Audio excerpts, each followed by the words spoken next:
Sabtu melakukan penggerebekan rumah seorang pria berinisial IK, warga Kabupaten Goa, Sulawesi Selatan.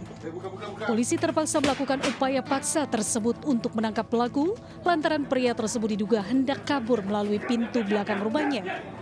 Selain menangkap pelaku, polisi turut menyita sebuah sepeda motor curian yang disimpan oleh pelaku di sekitar rumahnya. Polisi turut mengembangkan penyidikan kasus dengan mengungkap satu rekan pelaku yang diketahui berinisial SO saat berada di sebuah rumah kos di Kota Makassar. Dari hasil penggeledahan pada pelaku SO, polisi mendapati beberapa barang bukti berupa alat hisap sabu yang disembunyikan di dalam tas kecil. Keduanya pun langsung digelandang ke Resmo Polda Sulawesi Selatan beserta dengan barang bukti sepeda motor. Yang satu selaku jaga lawan, satu eksekutor. Modusnya beraksi seperti bagaimana, Komandan? Dia beroperasi di daerah kos-kosan.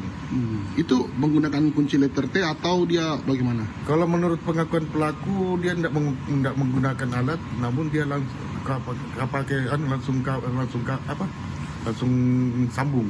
Oh, sambung langsung untuk menyalakan motor ya? Iya.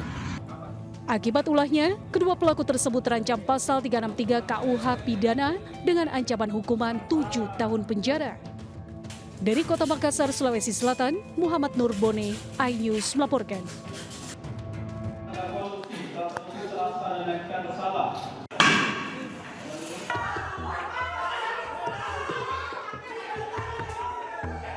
Kuasa hukum terdakwa sontak mengamuk begitu mendengar vonis Majelis Hakim Pengadilan Negeri Sumbawa. Kuasa hukum kecewa dengan putusan 7 bulan penjara terhadap kliennya dalam kasus penggelapan alat elektronik. Meski coba ditenangkan, tetapi kuasa hukum yang terlanjur emosi malah berupaya mengejar majelis hakim. Beruntung, ketiga hakim bergegas meninggalkan ruangan. Kuasa hukum menilai putusan hakim kontroversial dan tidak adil. Terhadap putusan hakim, kuasa hukum terdakwa menyatakan banding.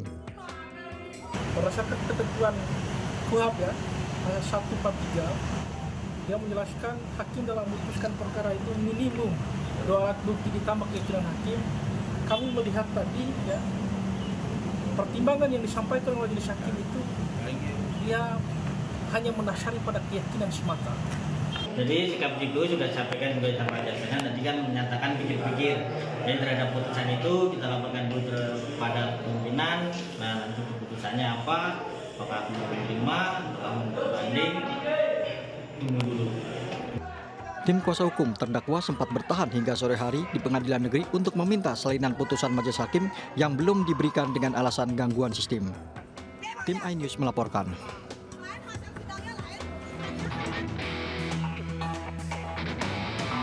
Dari rekaman CCTV, terlihat pelaku pengganjal mesin ATM membuka paksa mesin ATM untuk mengambil kartu ATM korban yang tersangkut. Selanjutnya, dengan menggunakan kartu ATM tersebut, pelaku menggasak uang ratusan juta milik korban. Namun, ulah pelaku tertangkap warga saat beraksi di sebuah gerai ATM di Jalan Lodaya, Kecamatan Bogor Tengah, Kota Bogor. Tak pelak, kedua pelaku menjadi bulan-bulanan warga.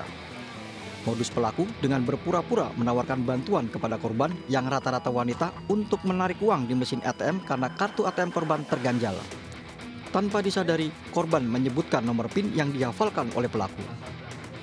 Modusnya adalah mereka pura-pura membantu kepada korban yang seolah-olah ATM-nya sudah disiapkan agar tertelan di ATM.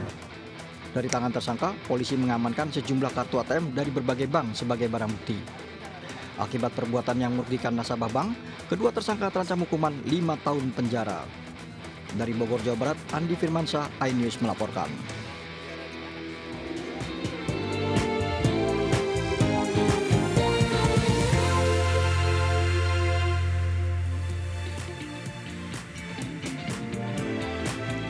Promosikan judi online, selebgram muda ditangkap oleh polisi.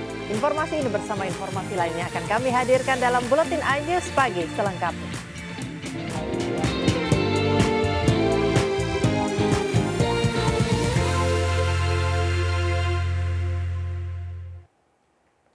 Pemirsa, seorang wanita muda di Palangkaraya, Kalimantan Tengah diamankan polisi karena mengedarkan narkoba. Dari hasil penggeledahan, petugas menyita barang bukti lebih dari 7 gram sabu.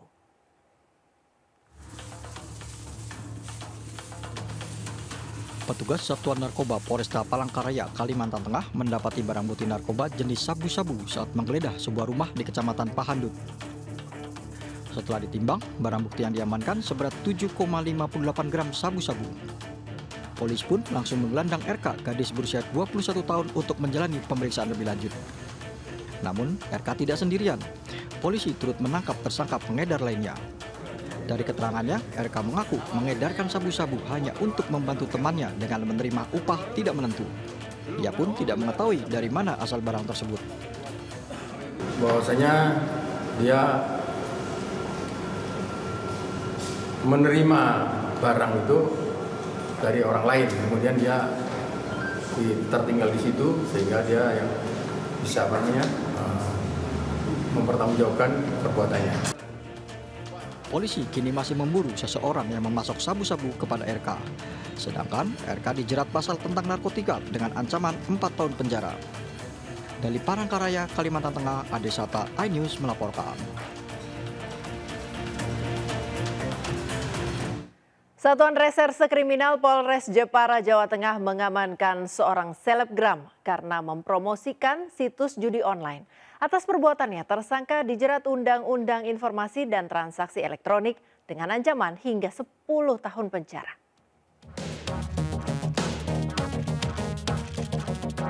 Dengan mengenakan baju tahanan, KN yang berprofesi sebagai selebgram digiring petugas Satreskrim Polres Jepara untuk menjalani pemeriksaan. Gadis berusia 24 tahun tersebut diamankan polisi karena mempromosikan situs judi online melalui akun media sosial Instagram. Aktivitas mempromosikan judi online tersebut terendus oleh tim cyber Polres Jepara yang lalu melacak keberadaan KN melalui profil akun media sosialnya. Dari pemeriksaan awal, tersangka mengaku memperoleh imbalan uang setiap bulannya sebesar Rp1.800.000. Melakukan mempromosikan kegiatan judi online di salah satu akun media sosialnya, yaitu akun Instagram. Kemudian dari promosi itulah dari tersangka mendapatkan imbalan dari konten atau situs judi online. Tersangka dijerat pasal 303 KUHP tentang judi serta Undang-Undang ITE dengan ancaman 10 tahun penjara. Tim iNews melaporkan. Kisah cinta yang mengharukan terjadi di Polres Berau. Seorang tersangka terpaksa menikahi wanita impiannya di ruang tunggu tamu tahanan. Usai menjalani ijab kabul, kedua mempelai langsung berpisah lantaran pengantin pria harus menjalani proses hukum. Orang tua mana yang tak pilu saat melihat pernikahannya dilangsungkan secara sederhana di ruang tunggu tahanan? Apalagi saat mendapati pengantin pria dijemput petugas dari jeruji besi untuk disandingkan dengan calon istrinya. Di bawah pengawalan ketat petugas, pernikahan tahanan Polres Berau ini juga dihadiri sejumlah saksi dan kedua orang tua mempelai. Suasana haru tak kalah mempelai pria terisak dalam pelukan ibunya saat prosesi sungkeman. Meski hanya dilaksanakan di atas meja ruang tunggu tahanan dan tanpa dekorasi, pernikahan pasangan ini berjalan dengan hikmat dan lancar. Orang tua Gilang menyebut sebelum tersandung kasus, proses menuju pernikahan sejatinya sudah direncanakan. Bahkan tersangka sudah melangsungkan lamaran kepada wanita yang kini telah dinikahinya. Oh, sudah lamaran sebelumnya? Ya, lamaran bukan bulannya. Oh, dan hari ini sebenarnya atau gimana Pak? Sebelumnya tanggal pernikahannya itu direncanakan kapan? Rencanakan bulan ya ditunda bulan 10. Oh. Itu memohon kepada kami dari Kasatpol untuk memfasilitasi pernikahan dilaksanakan di area Bakti Polres Berau. Kemudian kami memohon izin kepada Bapak Kapolres untuk bisa difasilitasi dan diizinkan oleh beliau. Untuk itu kami segera menyampaikan kepada pihak keluarga bisa dilaksanakan di sini. Meski telah tuntas melangsungkan pernikahan, namun kedua mempelai harus kembali berpisah lantaran sang suami harus menjalani proses hukuman. Tim Liputan iNews melaporkan.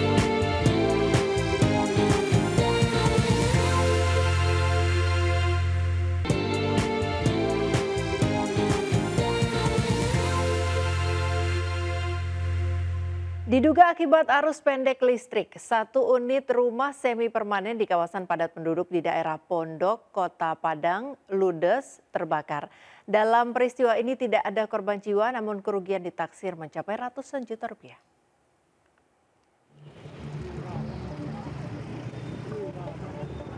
Kepulan asap hitam tampak membumbung tinggi dari kawasan padat penduduk, Kampung Cina Pondok, Kecamatan Padang Selatan, Kota Padang. Dengan cepat kobaran api menjalar dan meludeskan satu unit bangunan rumah tua semi permanen yang sudah berusia ratusan tahun. Penghuni rumah histeris melihat seluruh harta bendanya ludes terbakar. Sejumlah warga pun tampak panik dan berusaha menyelamatkan harta bendanya. Sebanyak 11 unit mobil damkar dikerahkan ke lokasi guna memadamkan api dan api baru dapat berhasil dipadamkan setelah 1 jam kemudian. Tidak ada korban jiwa dalam peristiwa ini, namun kerugian ditaksir mencapai ratusan juta rupiah. Objek yang terbakar apa, Pak? Itu satu buah rumah. Permanen atau semi permanen? Semi permanen. Ini ada orang di rumah atau gimana, Pak? Tadi beritanya ada satu orang tua, kabarnya tadi beliau sudah keluar. Berarti sudah tidak ada orang di dalam ya? Dugaan sementara penyebabnya apa nih, Pak? Itu dari sedang diselidiki oleh pihak kepolisian. Dari Padang, Sumatera Barat, Budi Sunandar, iNews melaporkan. Sidang lanjutan peninjauan kembali Saka Tatal digelar di Pengadilan Negeri Kota Cirebon, Jawa Barat pada Selasa siang. Dalam sidang yang beragendakan keterangan saksi ini, pemohon menghadirkan 10 orang saksi.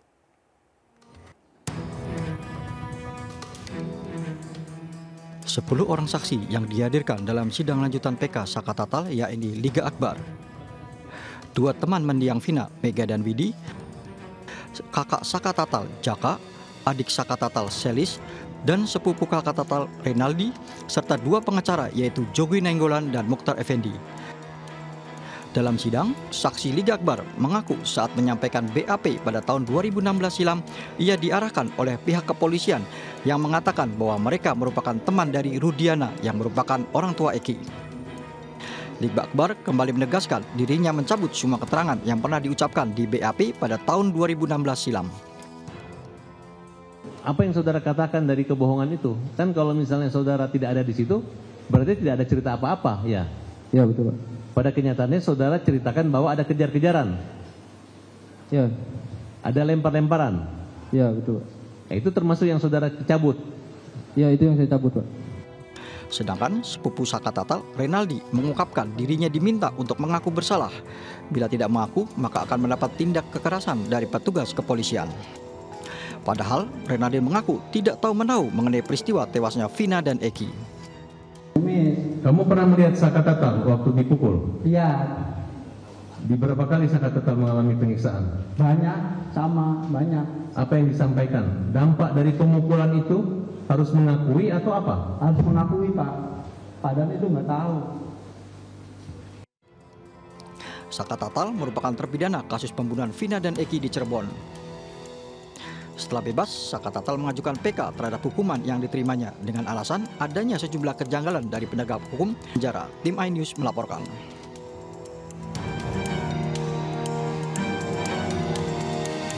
Ke informasi selanjutnya, pemirsa, mantan Wali Kota Bogor Bima Arya mengaku siap apabila dipasangkan dengan Ridwan Kamil di Pilgub Jabar tahun ini. Meski begitu, Bima menegaskan dirinya masih menunggu keputusan dari PAN terkait dengan siapa dirinya akan dipasangkan di Pilgub Jabar.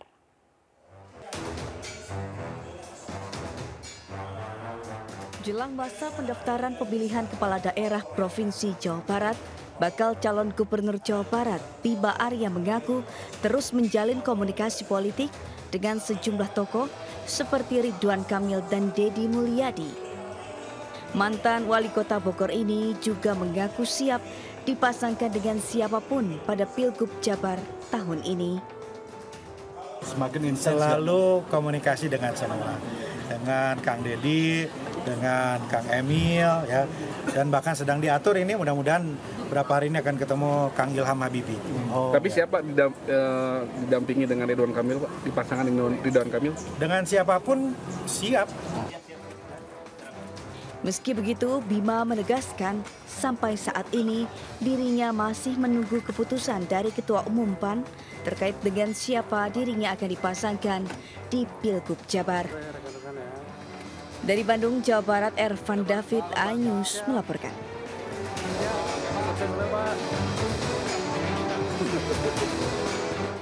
Pemirsa, Partai Perindo resmi menggelar Musyawarah Kerja Nasional atau Mukernas di Gedung iNews Tower, Kebon Siri Menteng, Jakarta Pusat. Mukernas untuk memperkuat struktur organisasi partai hingga konsolidasi internal jelang Pilkada serentak November 2024 mendatang. Mengangkat tema transformasi bangkit untuk Indonesia sejahtera, Partai Perindo menggelar Musyawarah Kerja Nasional di Gedung iNews Tower, Kebon Sirih, Jakarta Pusat. Mukernas Partai Perindo menghadirkan 3 agenda utama, diantaranya pemberian rekomendasi calon kepala daerah, bimbingan teknis kader dan anggota legislatif terpilih, serta konsolidasi Dewan Pimpinan Wilayah. Kami yakin Mukernas Partai Perindo 2024 ini akan memacu semangat dan militansi kader partai, meningkatkan pengetahuan dan meneguhkan komitmen integritas kader dalam pengabdiannya kepada kemajuan NKRI, serta menguatkan organisasi Partai Perindo untuk meraih kemenangan di Pilkada 2024. Terkait dengan persiapan Pilkada, kami sudah menyerahkan sekitar 87 surat rekomendasi dan malam ini akan dilanjutkan lagi dengan tambahan sekitar 60. Harapannya di awal Agustus sudah kita tuntaskan semua. Dan selama 1 bulan terakhir juga Partai Perindo dan dipimpin oleh Mbak Angela sebagai Ketua Harian 1 sudah banyak melakukan silaturahmi politik ke jajaran pimpinan berbagai partai. Mukernas Partai Perindo digelar selama 3 hari dari 29 hingga 31 Juli. Diharapkan melalui Mukernas ini Partai Perindo semakin kuat dan solid untuk Indonesia sejahtera. Dari Jakarta, Esra Ambarita, Damar Wicaksono, iNews melaporkan. 2 siswa SD di Kabupaten Bone, Sulawesi Selatan viral di media sosial setelah berjuang menyeberangi sungai menggunakan perahu sampan setiap hari ke sekolah. Akses menuju ke sekolah sangat jauh, sehingga keduanya harus mengayuh sampan meski tak jarang terancam angin kencang dan ombak tinggi.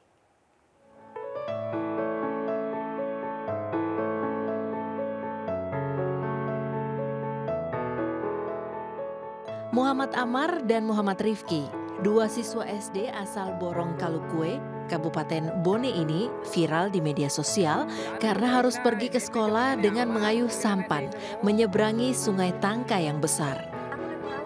Keduanya tinggal di perbatasan Kabupaten Bone Sinjai dan merupakan siswa sekolah dasar 139 Larearea, Kelurahan Lapa, Kecamatan Sinjai Utara. Mereka harus menyeberangi sungai Tangka menggunakan perahu sampan untuk ke sekolah, karena naik perahu sampan merupakan jalur terdekat ke sekolahnya. Keduanya berjuang menyeberangi sungai Tangka yang cukup luas, padahal kadang perjalanan mereka terancam bahaya angin kencang dan ombak yang tinggi. Kedua siswa SD ini bertaruh nyawa demi menuntut ilmu, mengejar dan mencapai cita-citanya menjadi tentara. Demi keselamatan siswa-siswanya, kepala sekolah berharap ada bantuan dari pihak terkait untuk memfasilitasi anak-anak berangkat ke sekolah menuntut ilmu.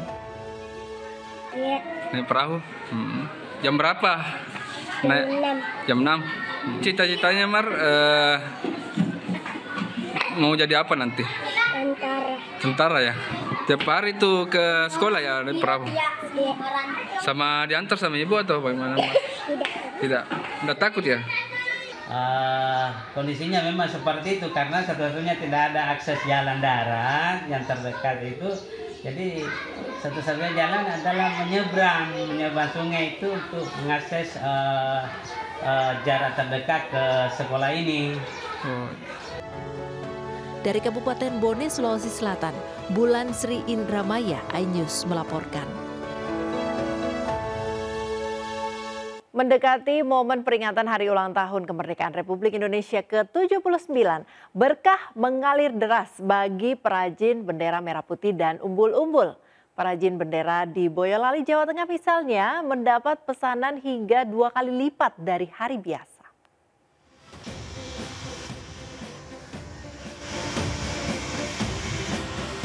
Kesibukan para penjahit terlihat di rumah Aziz Hoirudin, salah satu perajin bendera merah putih dan umbul-umbul di Desa Kemiri, Mojosongo, Boyolali, Jawa Tengah. Berbagai ukuran bendera dan bermacam-macam bentuk umbul-umbul dibuat oleh para perajin. Sejumlah pekerja lain sibuk melipat dan mengemas bendera merah putih serta umbul-umbul ke dalam plastik untuk dipasarkan. Jelang peringatan Hari Ulang Tahun Kemerdekaan Republik Indonesia ke-79 tahun ini, permintaan bendera dan umbul-umbul sudah mulai meningkat hingga mencapai 100%. Permintaan datang dari Boyolali dan sejumlah daerah seperti Semarang, Solo, Klaten, dan semua kota dan kabupaten di Jawa Tengah. Bahkan ada yang dari luar Jawa memesan lewat online. Harga bendera dan umbul-umbul bervariasi, tergantung model dan ukurannya. Umbul-umbul 8 mata dihargai 200.000 per kodinya. Bendera merah putih ukuran 60 x 90 100.000 per kodi, dan bendera ukuran besar ukuran 120 x 180 dijual 700.000 per kodinya. Ambil bendera Pak sama umbul-umbul tadi. Untuk apa? Untuk dijual lagi. Permintaan sudah laris ya Mbak? Ya lumayan. Kalau sehari bisa menjual berapa Mbak? Ya berapa ya? Nggak mesti ya 20 sampai 50 kodi per harinya. Terus untuk mendekati bulan Agustus ini sudah ramai?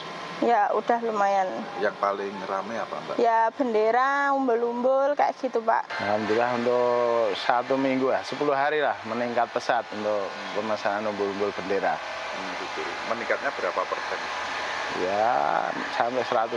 Sampai 100%. Yang paling laris apa? Ya baru umbul-umbul sama layar bendera. Gitu. Terus untuk pangsa pasarnya kemana sih? Ya kalau kita pangsa pasarnya Jawa Tengah. Kadang ada yang online sampai luar Jawa. Biasanya pesanan akan terus meningkat hingga mendekati tanggal 17 Agustus nanti. Dari Boyolali, Jawa Tengah, Tata Rahmanta, iNews melaporkan. Pemirsa, tahukah Anda, kue bolen ada loh yang isinya apel? Bolen isi apel kreasi seorang ibu rumah tangga di Malang ini ternyata digemari pasar dalam hingga pasar luar negeri.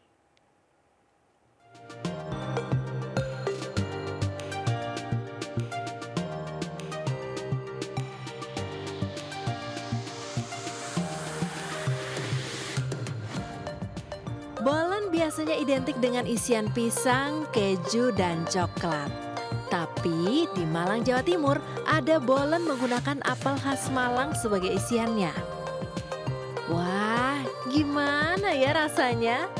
Daripada penasaran, ayo kita intip pembuatannya. Bahan-bahan untuk pembuatan bolen bisa dibilang sama dengan bolen pada umumnya. Tapi yang membedakan tentu isiannya. Apel khas Malang. Setelah diisi irisan apel, bolen digulung dan ditaburi berbagai topping seperti coklat dan keju. Bolen kemudian di oven hingga matang, selanjutnya dikemas dan siap menjadi oleh-oleh khas Malang. Menurut pemilik usaha, penggunaan apel untuk isi bolen awalnya untuk pembeda dengan bolen-bolen yang lainnya. Bikin bolen awalnya dibawa ke pengajian dibagikan ke teman-teman, akhirnya banyak suka, banyak pesen. Dari situ akhirnya terus ide untuk membuat kemasan.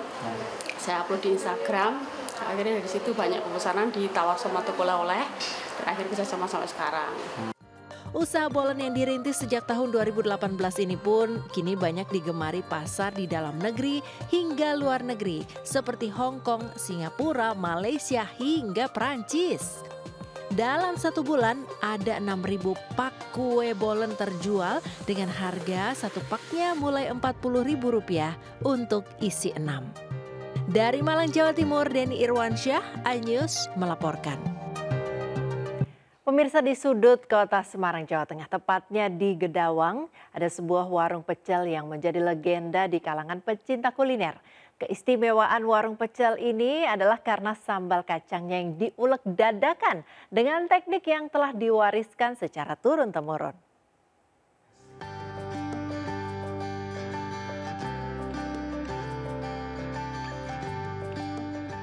pecel bukan sekedar hidangan biasa, melainkan perpaduan sempurna antara sayuran segar yang disiram racikan sambal kacang.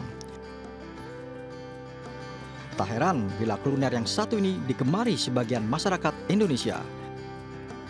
Nah, di kota Semarang ada warung pecel yang menjadi favorit pecinta kuliner karena memiliki cita rasa yang khas. Di warung ini, tidak hanya sambal kacangnya yang istimewa, tetapi juga sangat memperhatikan detail setiap komponen pecel yang disajikan. Mulai dari bahan sayuran yang segar seperti daun ubi, bayam, dan kecamba, semuanya dipilih yang masih segar. Rahasia kelezatan sambal kacangnya terletak pada bahan-bahan pilihan dan teknik mengulek yang sudah diwariskan turun-menurun. Warung ini selalu ramai dikunjungi, terutama saat pagi untuk sarapan dan jam makan siang. Meskipun sederhana, suasana di warung ini selalu terasa hangat dan penuh keakraban.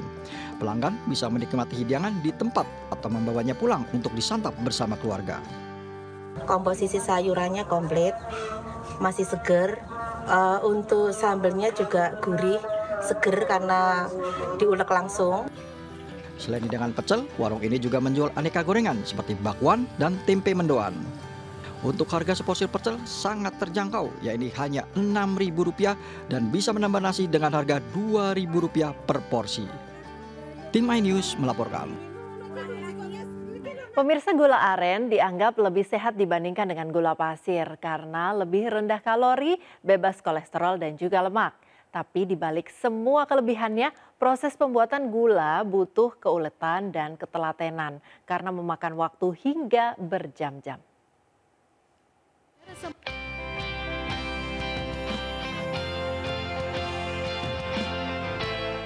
Siapa yang tak kenal gula aren? Cita rasa manis yang khas membuat gula ini banyak digemari oleh masyarakat. Namun di balik manisnya gula, ternyata ada proses pembuatan yang cukup panjang seperti yang dilakukan petani di Pagar Dewa, Kabupaten Lampung Barat ini. Pagi-pagi sekali, petani harus memanjat pohon untuk memotong dan menyayat batang manggar aren. Selanjutnya air nira yang menetes ditampung di sebuah jerigen. Setelah dirasa cukup, nira dibawa pulang untuk dimasak. Di sini dibutuhkan kesabaran sebab perlu waktu 12 jam lebih sebelum gula aren dapat dicetak. Biasanya dari 15 liter air nira akan menjadi 1 hingga 2 kilogram saja. Ceritanya waktu cuaca penghujan begini, karena membutuhkan kayu bakar basah semua. Sama kalau penyadapan tinggi, pemanjatan batangnya licin. Kalau pemasarannya alhamdulillah nggak ada kesulitan. Untuk pemasaran gula aren biasanya akan dibeli oleh warga sekitar untuk kebutuhan sehari-hari. Namun jika diproduksinya banyak, Sugeng akan menjual gula aren miliknya ke toko kelontong sekitar Pekon dengan harga Rp20.000 per kilogram. Dari Lampung Barat, Enrico Ngantung, iNews melaporkan. Makan buah yang dibeli di pasar atau di toko buah mungkin sudah biasa, tetapi makan buah yang dipetik sendiri di kebun akan menjadi pengalaman yang tidak biasa. Di Kabupaten Musirawas, Sumatera Selatan ada wisata unik di kebun jeruk. Pengunjung boleh makan jeruk sepuasnya gratis, baru bayar jika jeruk dibawa pulang.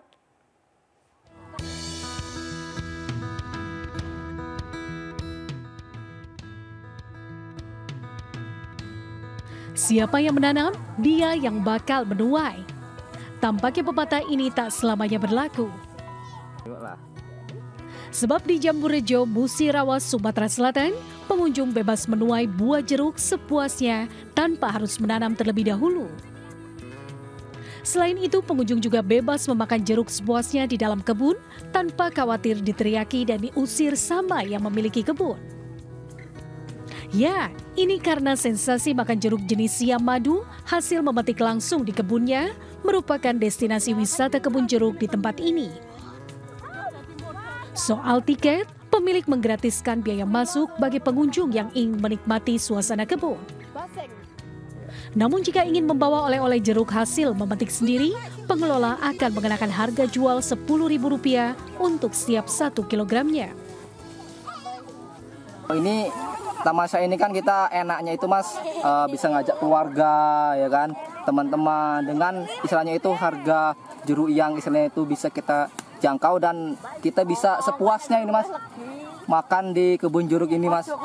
Banyak sekali pengunjung hari Pak. Kalau awal-awal itu mungkin hanya sekitar 20 orang sampai 30. Terus kalau hari-hari libur itulah banyak sekali pengunjung, nyampe ratusan. Banyaknya jumlah pengunjung tentu saja disyukuri oleh petani jeruk. Apalagi dengan sistem Argo Wisata ini, hasil penjualan jeruk mencapai Rp7 juta per harinya. Dari Musirawa, Sumatera Selatan, Sudirman, iNews melaporkan.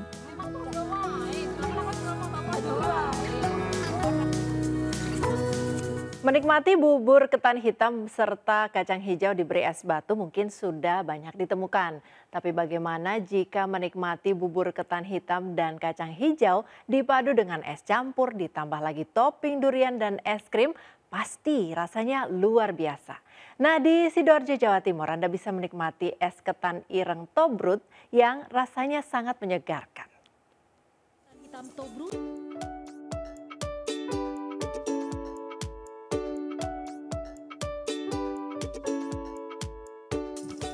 Iya, menempati sebuah kedai kecil di pinggir sawah di kawasan Desa Kebaron, Tulangan, Sidoarjo, keberadaan es ketan hitam Tobrut selalu menjadi incaran pecinta kuliner.